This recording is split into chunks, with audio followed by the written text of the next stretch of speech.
Hey everyone, I am sitting here. It's kind of a gloomy day today, and I am sitting looking out the front window of our Airbnb. Our family is staying at an Airbnb and has been since the end of July when we had a house fire and had to move out because our house was not livable anymore after the fire. So, the Airbnb that we're currently at now has this big picture window that overlooks a cemetery. So, I thought it would be kind of fun to just sit here and you guys can look out the window with me. And I wanted to share just kind of, I guess, a testimony and our family's journey with walking through this house fire, which I've never had our house set on fire before. So this was a first for me and me and my husband and our five little kids. And so, but God is walking us through this. So I just wanted to kind of give a testimony and just share with you guys a little bit more about that because it's been something that's been obviously going on in my life, but then something that's been on my heart as well to just give God glory where glory is due. So, anyways, back up to about a year ago, we purchased our home last December. It was not livable at the time, so we had a big renovation project. We thought we'd be moving in April, and then, oh, just kidding, we had a pandemic.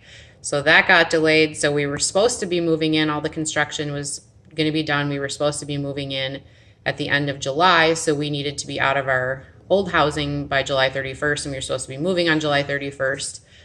July 29th, so less than 2 days before we were supposed to be moving, we had some friends over for dinner. They were missionaries that were back on furlough from Central African Republic doing Bible translation there. So we hadn't seen them in a few years, and so we were excited about having dinner with them. We had our phones turned off. Of course, you're not going to be on your phone with friends you haven't seen in 2 years. So after dinner, my husband checked his phone and he kind of pulled me into the kitchen and was like, "Hey, we just got a call from the fire chief in our new town. There's been a fire. I need to get over there as soon as possible to our new house." So I was like, "What?" Like, okay, maybe there's like a little smoke coming out of an outlet. Like, you hope for the best. And so we were just like, we need to pray. Like, first thing he tells me, like, we need to pray. So we're kind of sitting in their kitchen, like, we're praying. And he's like, okay, I'm just lifting this up to God. Like, God, this is yours. This is your house. You provided it for us. Like, we're yours. Just do what you're going to do here. And so he took my second oldest son up to check out the fire. I needed to get our kids settled with a babysitter so that I could go up and see what was going on. So got our kids settled. My mind is just like numb and racing this whole time. I hadn't heard from them, from my husband once he made it up there. I'm driving up there by myself. I just kept thinking and just praying, like, what is going on here? Like, what is going on? I cannot believe that our house was on fire. Like, we have people from church coming to help us move. Like, we have all of our stuff in storage. It's inaccessible until we move. Like, what is going on? And so I'm driving up there and I just had Christian radio on in the background because it's just always on in the background in my car. I wasn't really paying attention to it because it was just kind of there and my mind was, again, just numb. So I'm driving down the highway, driving up to our new house. I'm about 5 minutes before we get there. And my ears kind of perked up because I heard this song on Christian radio that I had honestly never heard before. And I listen to Christian radio all the time. I listen only to Christian radio. So I've heard everything on there. I never hear new songs. And so I started listening and honestly, these were the lyrics. This is the lyrics that I heard. I only perked up my ears because I was like, this is weird. I've never heard this song before. And here's the chorus of the song. You've walked me through fires. You've pulled me from flames. If you're in this with me, I won't be afraid. When the smoke billows higher, oh, and higher, and it feels like I can barely breathe, I'll walk through these fires because you're walking with me. So legitimately, I'm driving to go see our house, which is still currently on fire. And I'm driving and this car, the song and the radio in our car is playing saying that God is going to walk me through the fire. He's already pulled me from the flames and that I don't need to be afraid because he's going to walk with me. And I was like, what is going on? Like, this was like God's timing for this song. Like, I'd never even heard of this song. And then the next verse goes on to say, I'm changed by your mercy, covered by your peace. I'm living out the victory. Doesn't mean I won't feel the heat, which is just a life lesson in general. Like, we can be victorious, like we can walk with God. Like, it doesn't mean that the world is not going to scar us and the world is not going to provide some heat along the way.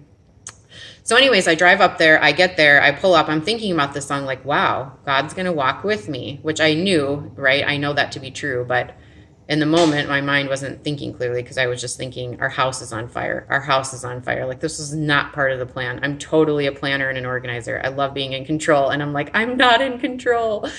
So, anyways, I get up there and I pull up, and it's literally like a scene from the news. The entire street is blocked off. Apparently, they pumped so much water out of the fire hydrant that like a water main burst in the middle of the road and like busted up through the road. So there's literally just water gushing up out of the road.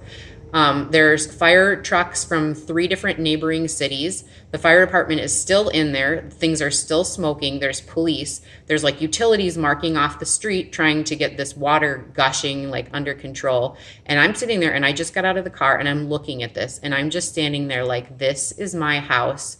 What is going on? We are supposed to be moving in less than 48 hours.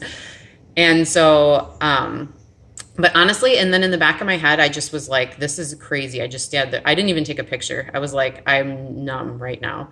But I just kept thinking, and God kept bringing that song back to mind, that you've walked me through fires, you pulled me from flames. If you're in this with me, I won't be afraid. And I'll walk through these fires because you're walking with me. Like, okay, yes, this is a fire, literally. You are going to walk through it, literally. And God will literally be walking with you. And so it was just such a comfort, that song. And I thought, how merciful that God used just this random song on the radio to speak to me like that.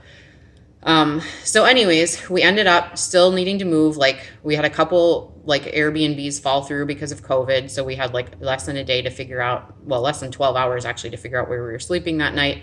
The first couple weeks after the fire were crazy. We needed to get our old house on the market.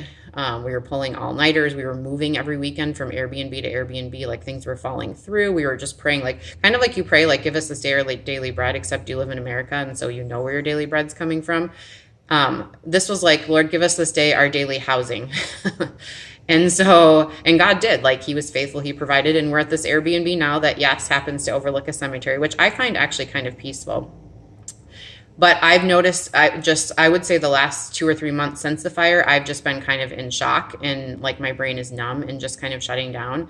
And so I haven't necessarily felt like emotionally like, oh, God is with me, even though I know that he is. And just yesterday I was listening to this podcast on the radio talking about this evangelist who is in a closed country. And he was telling the story of how like he was witnessing to people, telling people about Jesus. And so they locked him up in jail because of that.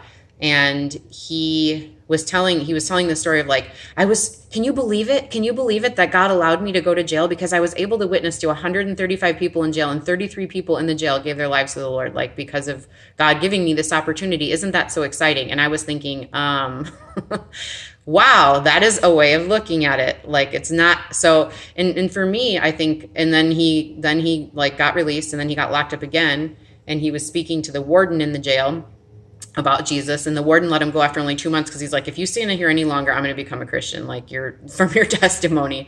And it was just, I think God speaking to me to say, you know, you can view jail as a transition time of like, okay, whatever, just grin and bear it and get through it. Or you can say, how is God working? Like what's he doing and how can I get on his team?